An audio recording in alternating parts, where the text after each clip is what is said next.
Hey everyone, welcome back to our channel. If you're new here, please subscribe. I'd really love that. If you're returning, how you doing? You have your coffee yet? I can't drink enough of it. So what we're going to talk about today is the fact that we don't need them. They need us.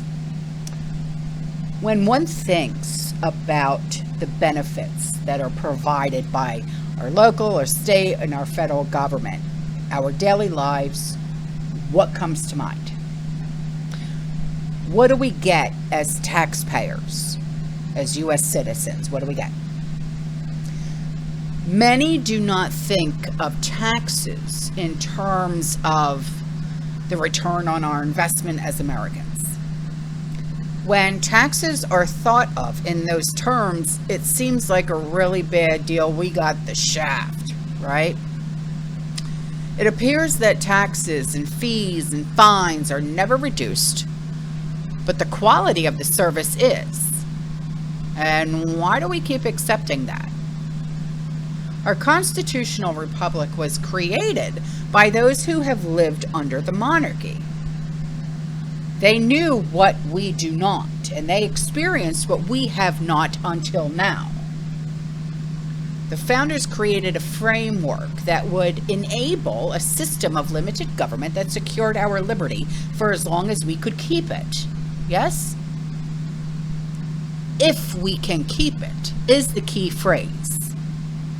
Over the last couple of generations, we, the people, us, have relinquished our freedoms and have given them to our elected and non-elected leaders and to the government processes, in which we have misplaced our trust and our faith. Because who trusts them? Not I. They have been careless, reckless, irresponsible with our money. Remember, we don't need them. They need us. Now, they need our compliance, and more importantly, they need our money in the form of taxes, fees, and fines. The annual tax received from U.S. citizens for the year of 2018 was $1.5 trillion.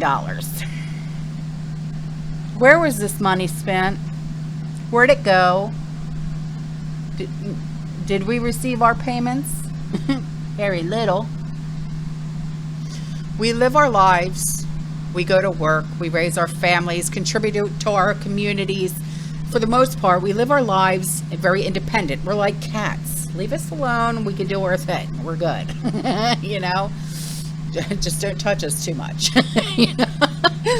Unless retired or on government assistance, we don't receive monthly payments from the government. It is difficult for the average and responsible citizen to monitor this spending or the recipients of the money, especially since most of these programs are portrayed as positive and necessary. It's difficult and it's time consuming, really. The system has incrementally been changed to reduce accountability, if I could say that. The money we pay has been reduced to a number on a pay stub or the bottom of line on a tax return. If you're the owner of a small business, it's much worse. And I can attest to that. Let's consider a few items for which all of us pay in our local communities. Do our towns and our cities with 10 highway workers holding up shovels? Maybe. Okay.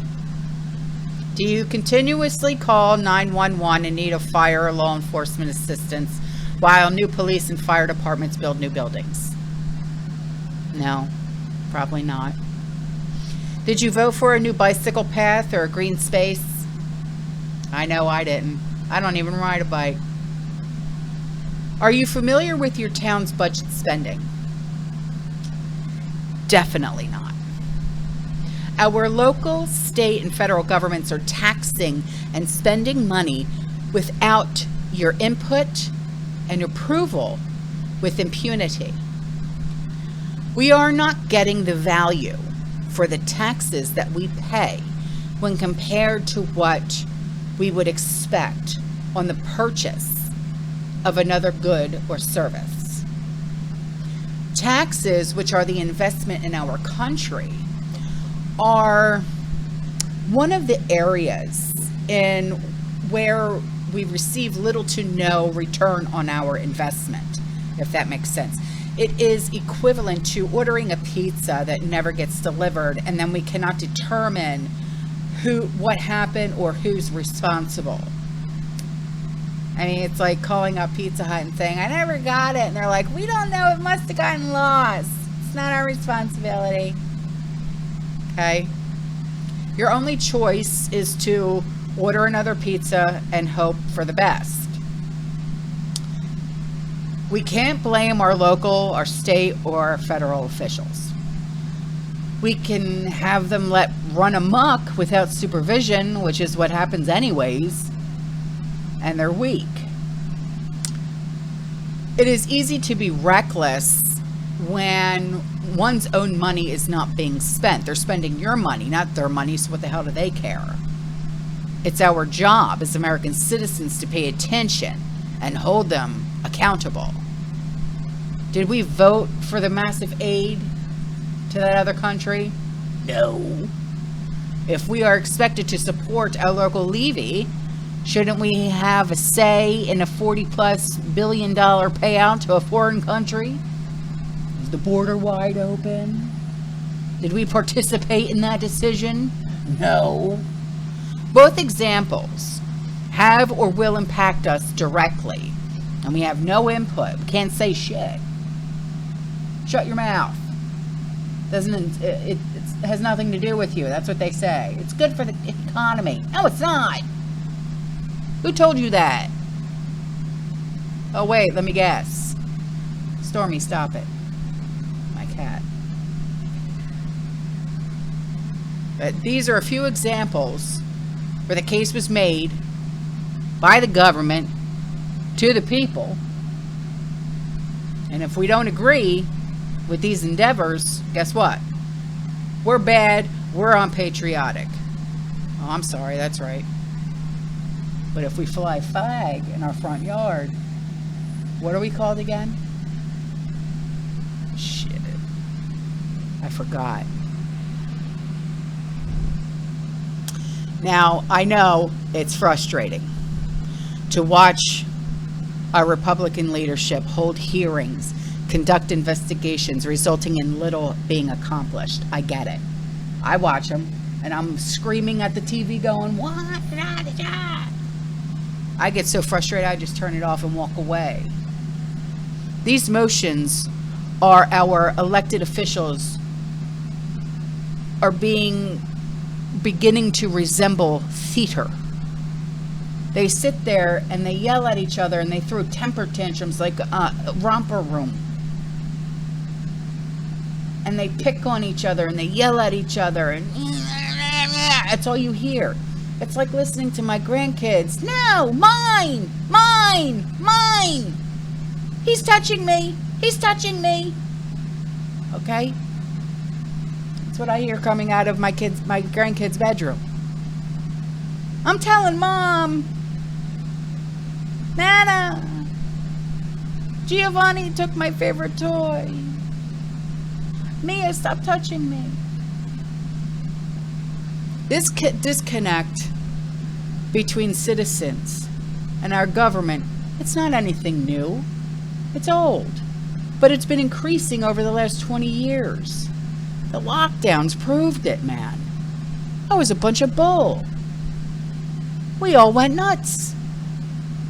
The government did whatever it wanted. It didn't care about us. American citizens, we complied.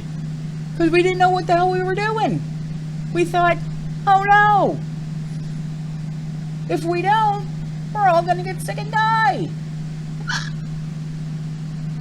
So we did it.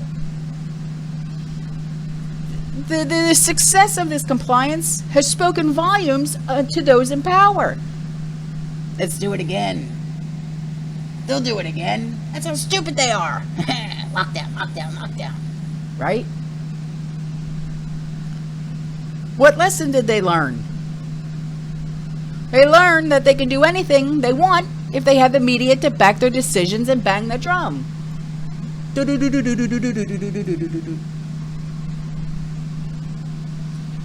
They imposed mandates on private businesses and churches while not enforcing these mandates on fast food restaurants and big box stores. The government on all levels, they picked their favorites. Why and how did this happen? I don't know. Are the majority of Americans so browbeaten into not offending anyone? And that's the one thing that I can't stand. Everybody's offended. Everybody's offended. Why is everybody offended nowadays? I don't get it. If you grow up in the 80s, the 70s and the 80s, how are you even becoming offended by anything anyway? What the hell's wrong with you?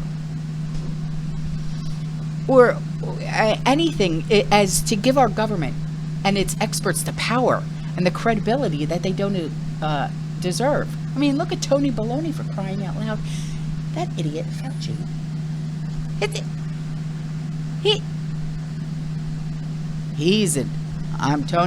Tony Baloney, he's an idiot. I'm just saying. Everybody hung on his every word. He's a doctor. He knows what he's talking about. No, we don't.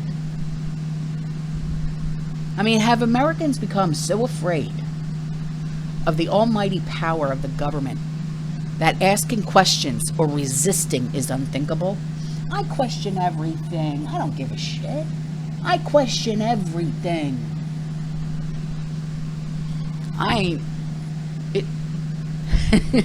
I'm the one that pushes back all the time. I don't care. You ain't getting me. Nope.